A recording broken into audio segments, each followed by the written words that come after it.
You're listening to the Spicy Dividend. Welcome everyone into the Spicy Dividend Podcast. So before we get into the more serious topic that you can see the title of in my day trading nightmares and how it almost ruined my life, let's celebrate a positive moment in my life because not a lot's being positive right now, but one positive thing is that I finally got remonetized on YouTube. Hell yes! Let's go! Oh, it just came at the perfect timing. I mean, the side hustle that I was working the most on, I gotta stop saying side hustle. I just hate saying that word now. The extra income that has been most fruitful to me has been remote task. I've done several videos on that on my YouTube channel, and it's just shit in the bed right now. I mean, the payments aren't working properly. The admins are flooded because all these tasks aren't get recorded. So this monetization for YouTube is so clutch. I'm going to be focusing so hard on YouTube and this podcast. I'm going to try my best to produce at least 4 to 5 videos a week, 4 to 5, including podcasts mixed in there. So I am so amped to get YouTube monetization back. It's going to be great. I don't think I'm going to be making nearly as much as I did when I first was monetized back in 2019. But that being said, any income is welcome. It'll help with the Bills to Billions challenge. And I'm just so grateful and I'm so looking forward to it. So, yay! That was good news. So, with that out of the way, let's flip gears here. And let's talk about how deadly day trading was to me. Now look, I'm not going to be the first person to ever warn you about the dangers of day trading, okay? It's been established, for many, many years now that day trading is one of the worst things you can do. It's not investing, it's gambling. But let's lay the backdrop. So if you know me from the OG days of recording this podcast and doing YouTube videos, then you are familiar with me being dividend grinder, and all I was worried about was making dividends. Whether it be daily, monthly, whatever, I was just so hell-bent on getting income back to me. And I saw it as dividends were the best way to do it. I used to put $30 a day into it, and I would try to fund my dividend income as much as I possibly could. It got to the point where I started from zero and just putting in $30 a day and YouTube income and bonus checks from work and me being fortunate enough to live in a dinky townhouse where my half of the rent was only $600. So all of that culminated into me going from $0 to 50 grand in a trading account in about 3 years. Pretty remarkable stuff, honestly. I mean, that should be motivation enough that you can start from anywhere and you can do it. Now, where did it all go off the rails? So just to coincide with me doing all the dividend stuff, I very quickly learned that I was addicted to gambling. Okay.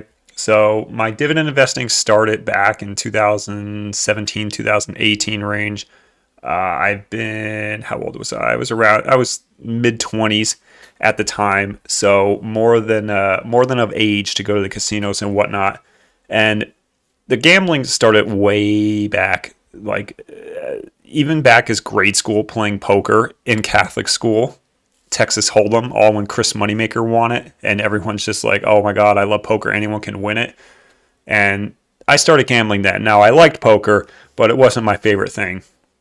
I turn 18, and the very first thing I do is go to the Downs, or the horse racing off-track betting facility in my area, because you only have to be 18 to bet on the ponies, at least in Pennsylvania.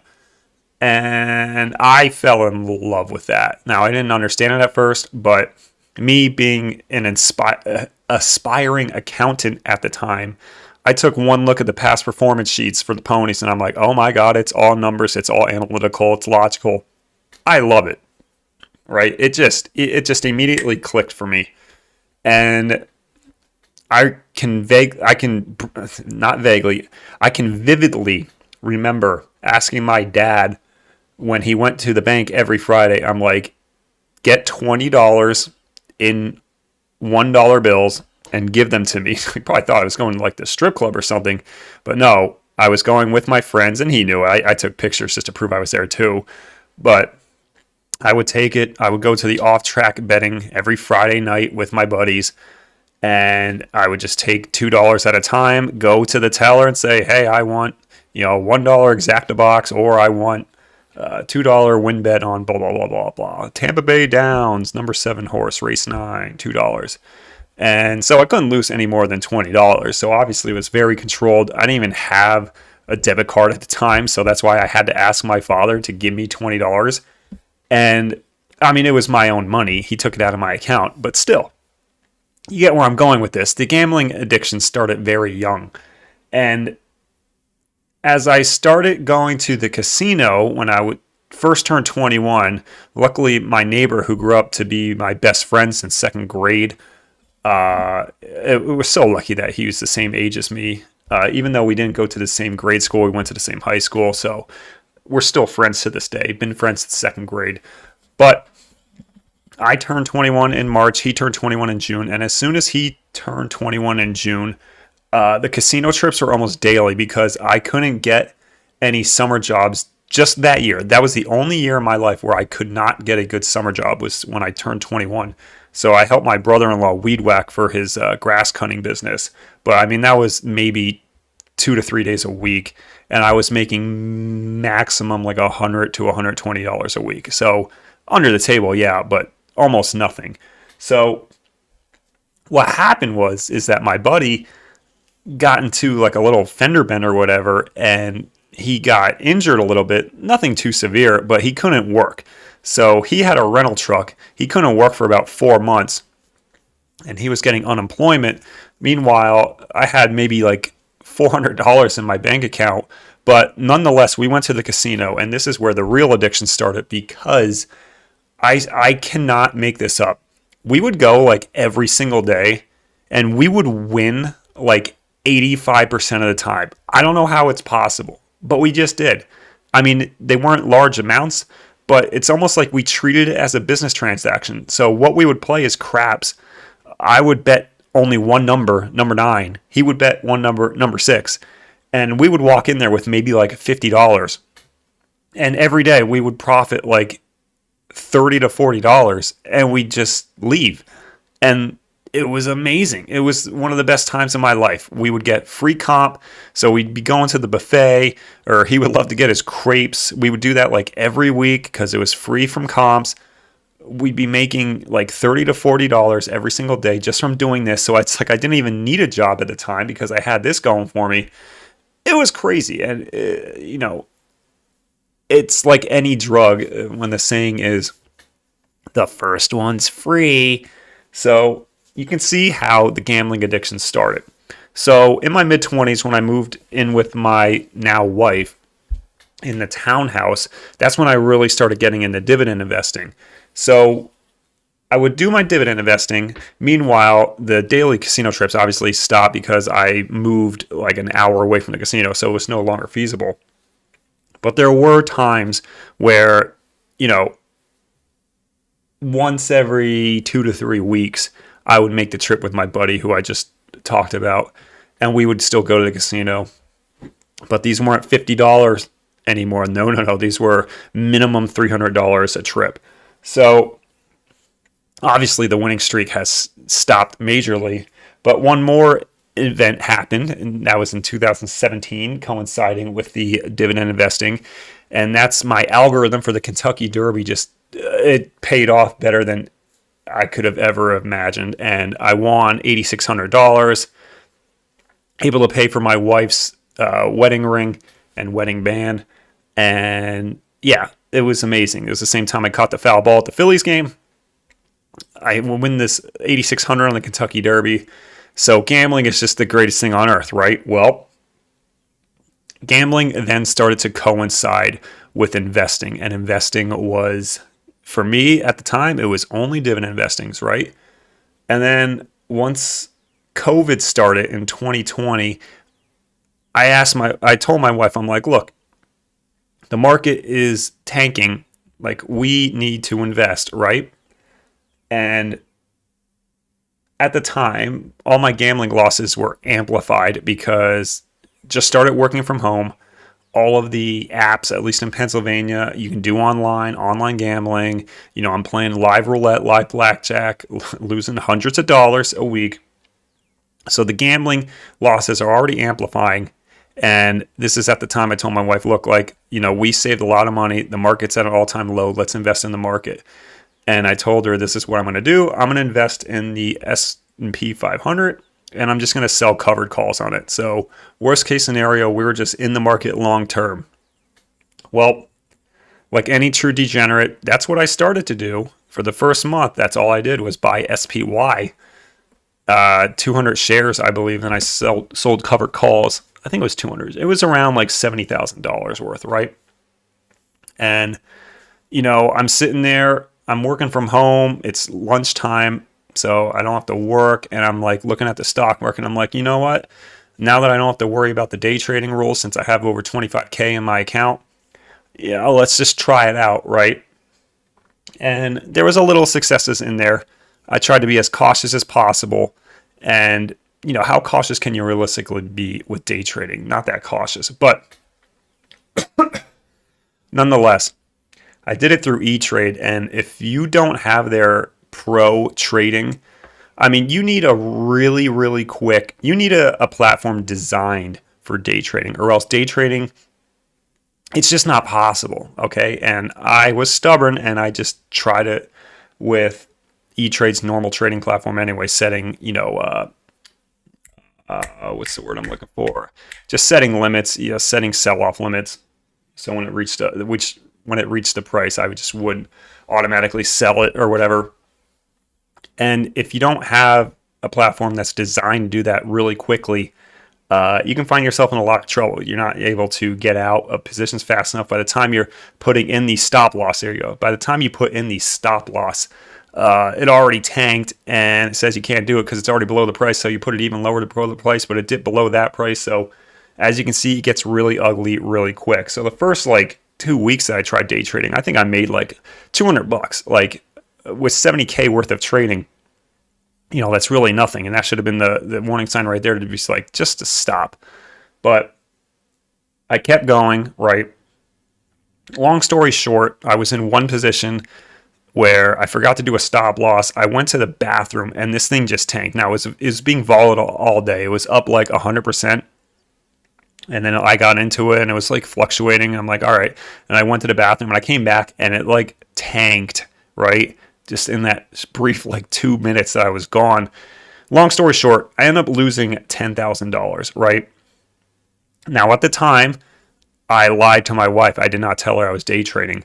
And I said, I invested in this and, the covered call strategy didn't work. Maybe we should take our money out, blah, blah, blah.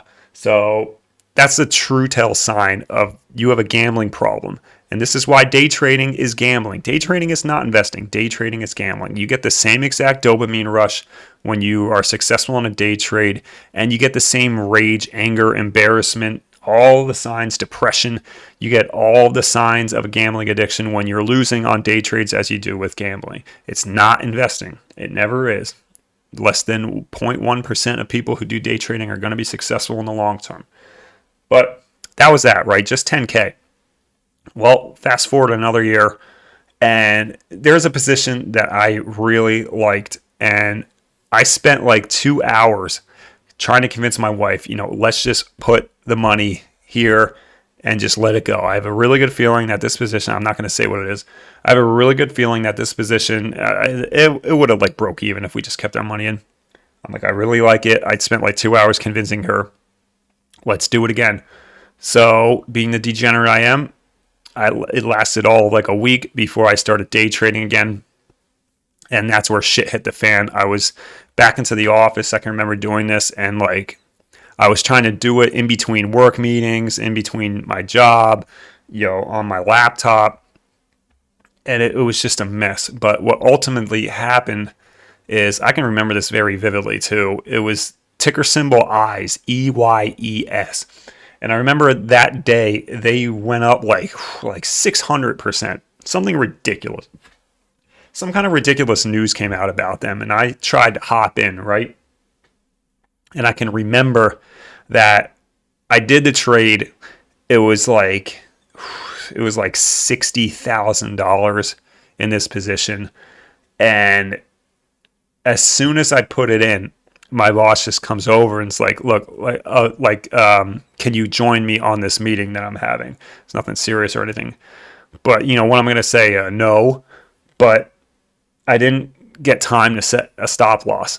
And it was up like 600% at the peak. And that thing went down to like 100% lickety split. So the thumbnail is not lying. On that trade alone, I lost $46,000. And there's no feeling of your heart sinking more than looking at that drop when I got back into my desk. It's like my soul left my body and just looked at my body just like sitting there at the cubicle. And it's like the first thing that just runs through your head is like, wow, like, what am I going to do with my life? Like, this is it. This is your life. This is how pathetic you are. And I wouldn't say that I got suicidal, but like the instant depression, usually when you lose money, like at a casino, or if you lose a bit of money day trading or whatever, a lot of it's rage, right? Like anger and annoyed and embarrassment. But with this amount of money, it kind of takes your breath away. And I can't say it's a top one, but one of the hardest nights of my life was just telling my wife that I lost some money. It's miraculous that she stayed with me. She's a saint, obviously, putting up with my bullshit. But let me tell you, like, the amount of tears that I cried that night telling her that, like, I blew it, like, I didn't say what I did. I did tell her that I was day trading. I didn't do what I promised to. Like, I honestly feel like this is divorce worthy if you wanted to go through. Like, I understand. Like, I fucked up big time, but luckily we are very much in love. We do love each other. She's a saint, obviously, and she did forgive me. But let me tell you, it was one of the most devastating things in my life, and I will never ever day trade again. And once that happened, I pretty much quit gambling too. So I went to the state of Pennsylvania Gaming Control Board and I said, please ban me from all online casino gambling because, being work from home, it's so tempting. Yeah, especially as an addicted gambler, it's so tempting to just log on real quick and do a few hands of blackjack or play roulette, especially when it's live because you don't feel like you're getting ripped off when it's a live dealer. But I had to ban myself. So I banned myself for 5 years. I might carry that on for life. I didn't ban myself from casinos, although in Pennsylvania, when you ban yourself online, a lot of the casinos just ban you anyway. So, I really did work on myself, but it took this massive loss. And, we were very fortunate to have a lot of money saved up because we lived in a dinky townhouse. We were saving like 80% of our income at the time. So, we were fortunate enough where 46K didn't like permanently financially ruin us. Obviously we moved recently. We're in the house that we love. We're in our forever house. We couldn't be happier. So it didn't scar us, but just think about it. Between the 46 that I lost on the worst one most recently and that 10K that I lost, that's $56,000. That's more than I saved up in the 3 years doing dividend investing, just like that. Just by day trading. It's one of the worst experiences anyone could ever have in their life. And, I will say this is a serious moment. Like if you have a gambling problem, get help.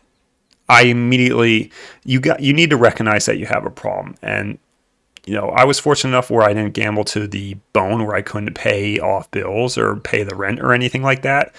But there were sketchy times where it's like, if I didn't gamble in like 6 months and I had like $6,000 in my checking account, I started gambling again, both online and through the casinos, and I saw that checking account go all the way down to like $700. It's those moments of realization that like, what am I doing? Like, I'm not even having fun at that point. So I will say, just get help. Day trading is gambling. It is not investing. It doesn't matter how much research you do. Doesn't how much bullcrap technical analysis, because we all know technicals are all bullshit. It's all made up.